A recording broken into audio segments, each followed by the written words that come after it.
The University of North Carolina Wilmington Seahawks are with us. They are the 14th seed in the West Region. They are the Coastal Athletic Association Tournament champions. They'll play number 3, Texas Tech, tomorrow night at 9:10 p.m. Central Time. The head coach is Takeo Siddle. The men's basketball contact is Brandon Sams. On the dais, we have Donovan Newby, Nolan Hodge, Noah Ross, and Kamari McGriff. And we will go straight to questions for the 4 gentlemen up here with me.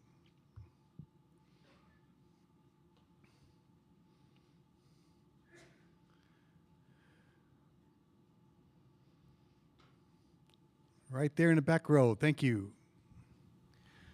Hey, guys. You guys are kind of the core 4 that your coach talks about. What does it mean to bring this program back to this stage? All right, well, we're going to start with Donovan here and go that way. What does it mean to be with the coach? I would say it means a lot. University of Wilmington has a lot of history, being good, being great, winning a lot of championships. So to be the group that does it, that got us back there, it really does mean a lot. Yeah, I would say, it's really special. The community really rallies behind us back in Wilmington, and so to be able to be on this stage and, put on for the city of Wilmington, it means a lot. And obviously, everybody that came before us worked hard for us to get to this point. So it's really special to be in this position.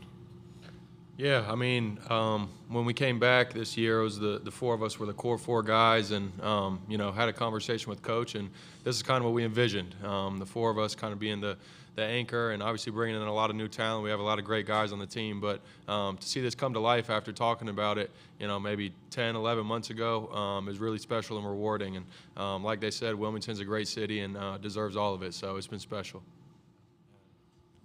To piggyback what off he said, I've been here all 4 years of my college career, so it means something extra special. We've had great teams and we fell a little bit short. I've learned something from all the Jalen Sims, Shaquem Phillips, Tajarian White. So just to kind of put all that together and make it to the big dance for Wilmington, it's a dream come true. Stay on the right-hand side, yes. Can you talk about, Coach talks about getting better each week, each game. Was there a moment in the season that you could say, hey, we're there, we're getting where we need to be? Kamari, we're going to start with you this time and come this way. Man, one moment in the season, I'll say really recently when we had lost those 2 games in a row at Hampton and Elon at home, and then just our energy when we bounced back. We kind of had championship energy ever since those 2 losses moving forward. Then we put it on William & Mary, and we went on a 3-0 to end our conference play, and then that's kind of when we knew we had what it take, and we were ready at the right time. Yeah, I'd say the same thing. I think if you asked a lot of guys in the locker room, they'd say the same thing. We went on a 9-game win streak during the year and then kind of got punched in the mouth with those back-to-back losses. But being able to respond as a group and following Coach's lead on taking everything day by day and getting better each day and then living with the results ultimately helped us get through that. But I'd say that was a big point during the season where we either could have folded or rose to the occasion, and we ended up rising to the occasion, and here we are. So that's definitely the moment I point to. Yeah, we had a player-led meeting, and one of the main points of it was we need positive momentum going into the tournament.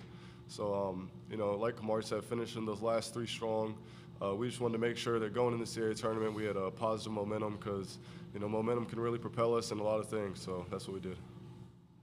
Yeah, I would just agree with them. We took that big step.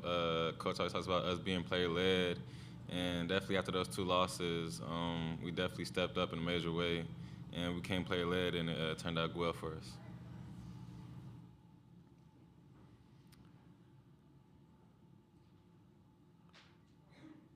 Stay there, Gina. You guys haven't played Texas Tech, but you played North Texas, coached by Grant McCaslin, the Texas Tech coach. Is Coach Siddle talked at all about that, maybe how these teams might be similar and how that might help you guys in your preparation? Donovan, lead us off. Yeah, he talks about it a little bit. We know their coach he's a good coach, great coach. He wins. We know That usually with his teams, they play physical and things like that. So it's definitely going to be, as Coach would say, a UFC fight, all-out war. But we're going to be ready for it, and it's going to be a fun one. Yeah, we know we got to bring our hard hats with this one. So, preparing like we did all season, just trying to take it one possession at a time and focusing on that. Yeah, all four of us were here for that game against North Texas. I think that was back in 2022. But that game was kind of a rock fight, so we're expecting something similar. And yeah, a lot of respect for those guys over there. But we aren't, just content with being here. So I'm excited for the game. Yeah, just playing against them before and watching how they played this year in the past few years with him as the head coach. We know they're going to play hard. It's going to be a fun game, and we love their culture. And we like to say we have the same kind of hard playing, tough, aggressive culture. So it's going to be a fun game.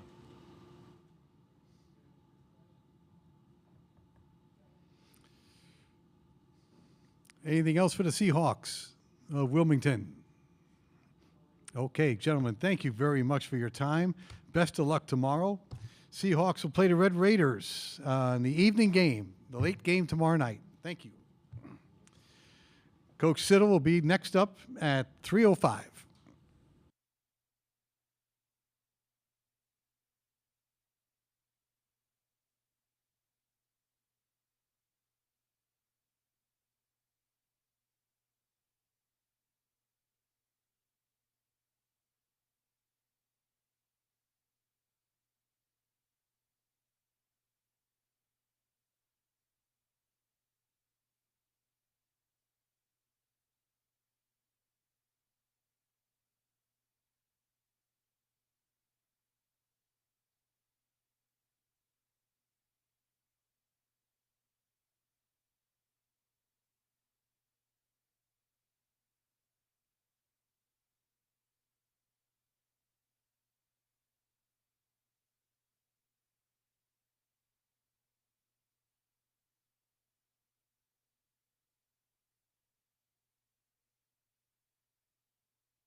Coach Takeo Siddle is with us from UNC-Wilmington. We're going to ask him, talk about his team, talk about being here in Wichita, and then we're going to go to questions. Takeo, please.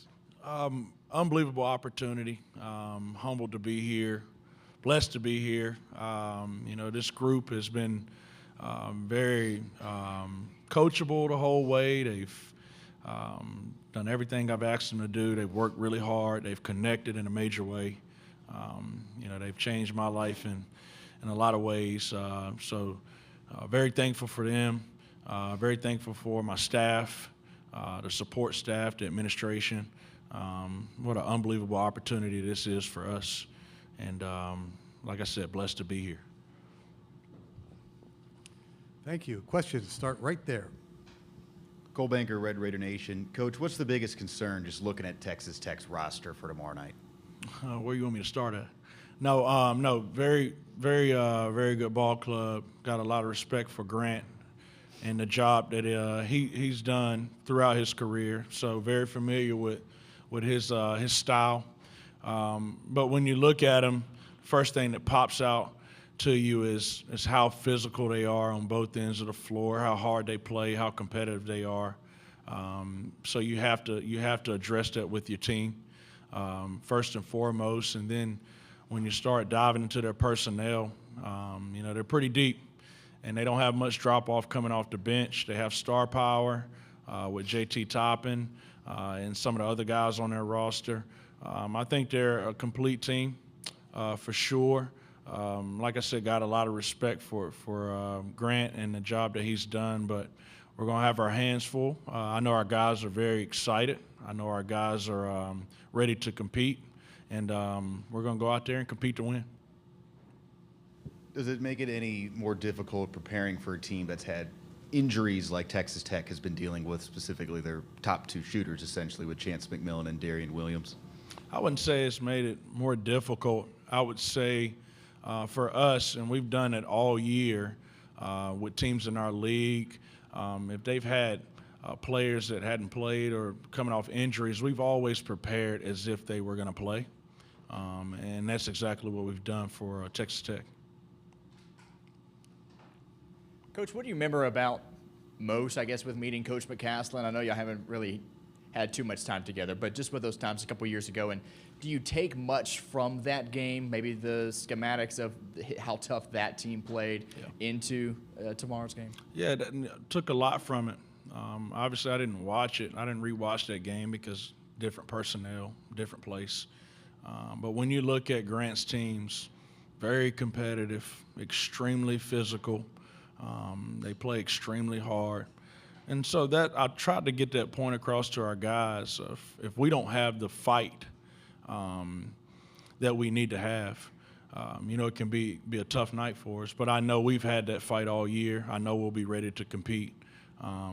But that's really what I talk to them about the most, is being ready to fight on every possession. And any loose ball out on the floor, we need to be first on the floor because I know they're going to try to be first on the floor. So if you see the shirts that they wear in practice, toughest team wins. The toughest team's going to win this game.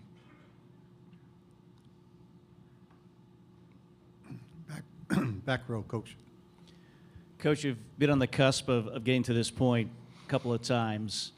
Why do you think in your mind this is the team that brings you to the NCAA tournament and wins that CAA championship? It's a great question. You evaluate every team that you've had up to this point, and I think the thing that stands out more than anything is how connected we are and how we handled the month of February, how we attacked it. Had great energy. Our chemistry grew in a major way, and we worked extremely hard. But I would probably point out our connectedness in the month of February going into the conference tournament. How has your experience being at the tournament as an assistant helped your preparation now as the head coach? Yeah, I think we prepare the same way, Marty. We prepare the same way, whether it's non-conference, conference, for this moment. We prepare for this moment.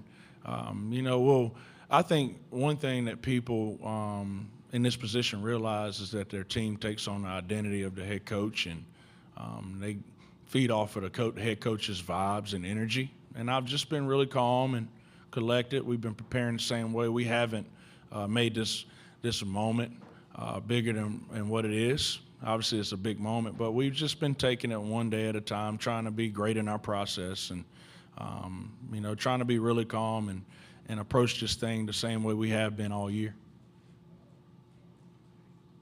Nathan Gies, Lubbock Avalanche Journal. How much does it help having a guy like Sean on your team that's been in this position before and pulled off the historic upset? Do you think that kind of benefits other players on your team? I think so. Sean brings he brings a confident vibe to our team. You can see Sean bopping around, listen to his music, sing, and just bringing that confident energy to our team. And that's what he's done since we've been here.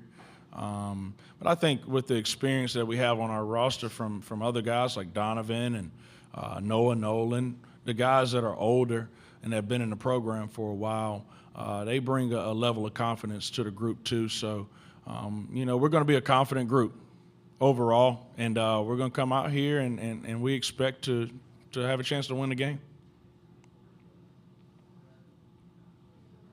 Yep, stay there, thanks. And you're one of the few kind of mid-majors that can match the size of a Big 12 team like Tech. How do you use that to your advantage on tomorrow night? It's a good question. I think that offensively we have to continue to be who we are, and I think that's what's gotten us over the hump this year.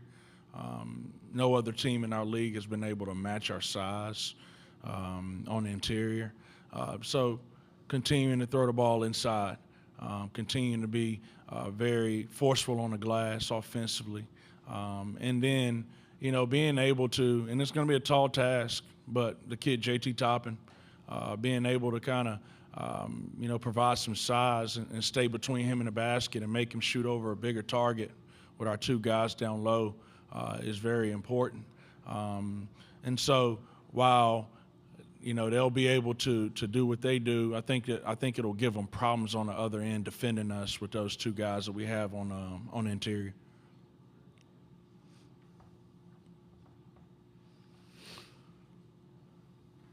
All good. Anything else for the head coach of the Seahawks?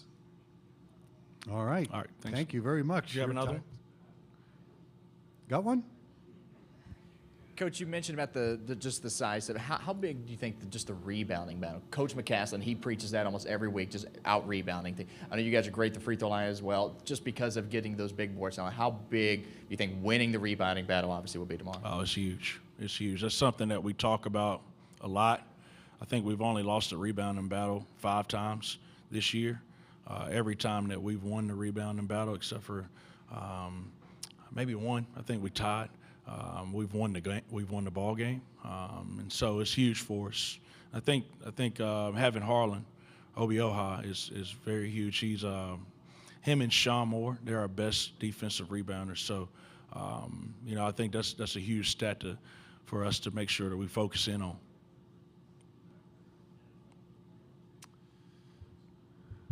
Anything else for the coach? All right. Thank you very much. You're dismissed, and best of luck tomorrow. Seahawks and Red Raiders, late, 9 o'clock, 9:10 Central Time. Thank you, guys.